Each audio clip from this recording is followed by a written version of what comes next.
Hi, Grace. Hi, Becca. How's the family? Oh, pretty good. Except Jonah. He doesn't want to go into the family business. Becoming a shepherd and all, not his thing. He wants to become a blacksmith. Can you imagine? No, really? Yeah. Yeah. Well, it's tough these days. Things are changing. And, I hope Jonah finds his way soon. That would be nice. Yeah. How about your family? Look, I got Ruth. Ruth thinks that she can pick her own husband. Can you imagine? Kids these days, really.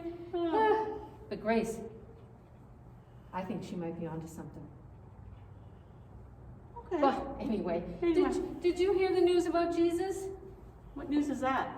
Well, that guy John that hangs around with Jesus? He said that he heard that some Greeks wanted to see Jesus. Can you imagine? Greeks. Huh? I know. So Philip went to Andrew, and then Andrew and Philip went to Jesus and told him.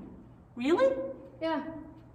And my recollection, anytime anybody wants to see Jesus, that's a big moment coming. What do you mean?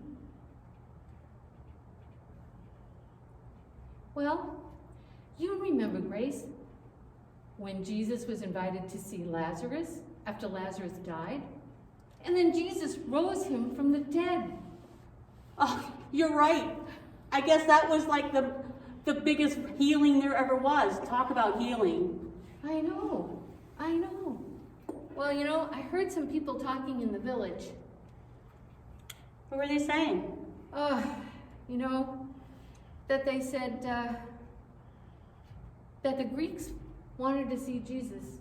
And then Jesus knew, because he said something like, "My time has come." Really? Yeah. Becca, you got your finger on the pulse of everything that happens in this town. What do you think that meant?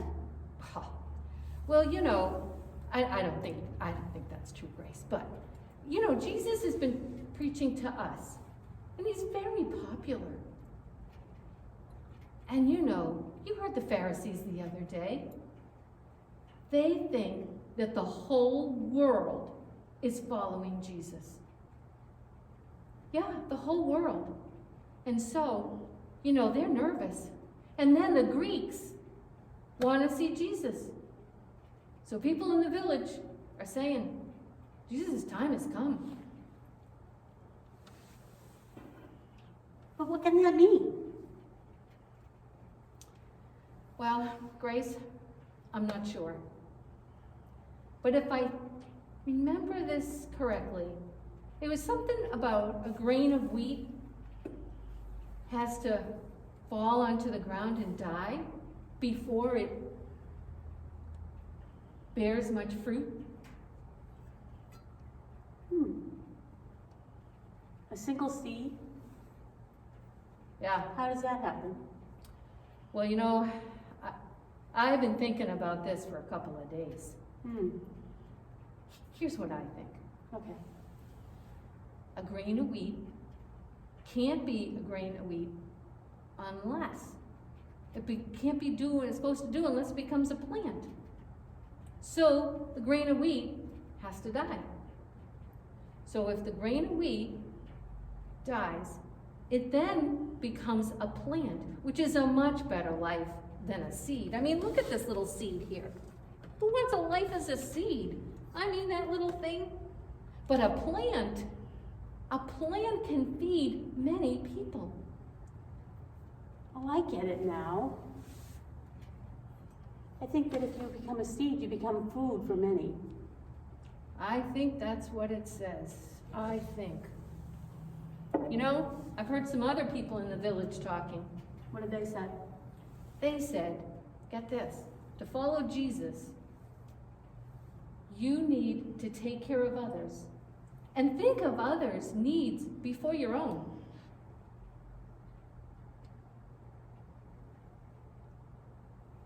Yeah. Whoa. It's like, that must be why it's so hard to follow Jesus.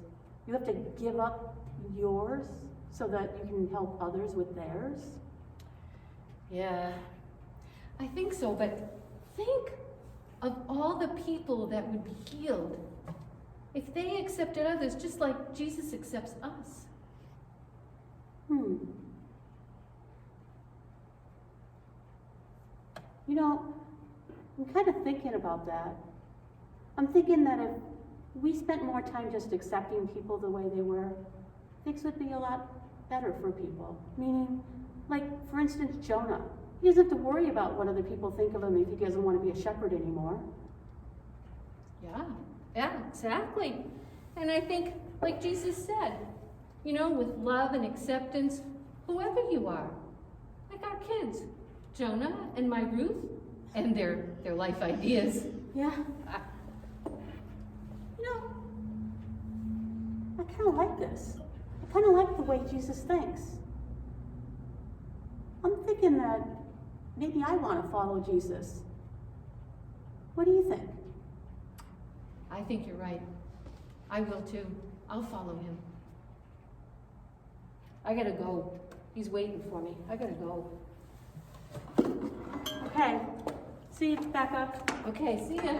Bye. Take care.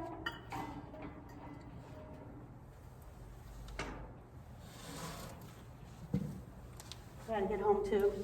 David's gonna be waiting for me.